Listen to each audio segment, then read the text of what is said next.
tonight at 6, priced out of paradise. But what and who's to blame? The investigative team discovers how Florida lawmakers have contributed to our state's affordable housing crisis. Our investigative reporter Katie LeGrone finds out why the fix may be too late and already billions of dollars short. The stories of struggle in Florida, it's just frankly desperation for people, are no short supply. There's nowhere to go. What am I going to do? End up in my car, at 80?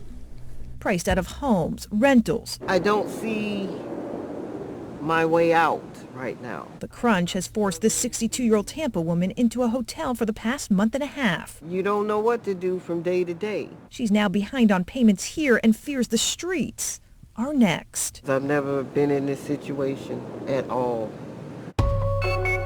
Florida's affordable housing crisis has become so dire, cities are redirecting cash. Miami even declared a state of emergency. But why housing in the Sunshine State went from budget-friendly to extravagantly out of touch goes beyond rising inflation, stagnant income, and increasing demand. The fact that this fund had been rated for 2 decades helped put us in this crisis? Sure. To be frank, it added up to more than $2 billion. We're talking about a state trust fund. Known as the Sadowski Fund, it became Florida law in 1992 as a dedicated annual revenue source to keep affordable housing projects thriving in Florida.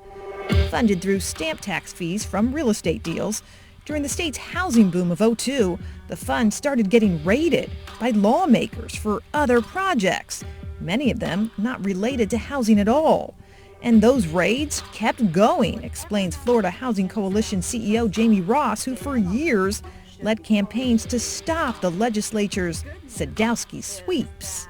After years, it became just sort of a habit that the legislature was taking a whole bunch of the Sadowski trust funds and sweeping it into general revenue. 2 decades and billions in lost affordable housing dollars later, last year, lawmakers finally passed a bill to stop its raids, and last month they agreed to devote all the Sadowski money, more than $362 million, for its intended purpose, affordable housing.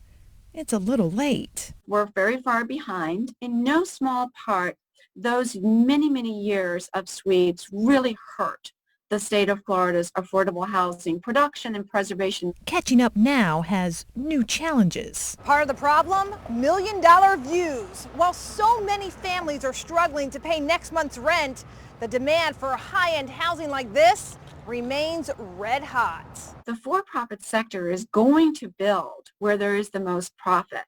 And again, you cannot blame them for doing that. Which means solving the state's housing crisis calls for more affordable housing developers. And they need incentives, more money, tax credits, partnerships. It's all on the table as Floridians continue to struggle, and the scramble to help them comes years too late. The sweep of the Sadowski trust funds year after year to general revenue has really hurt our ability to meet the housing need in Florida.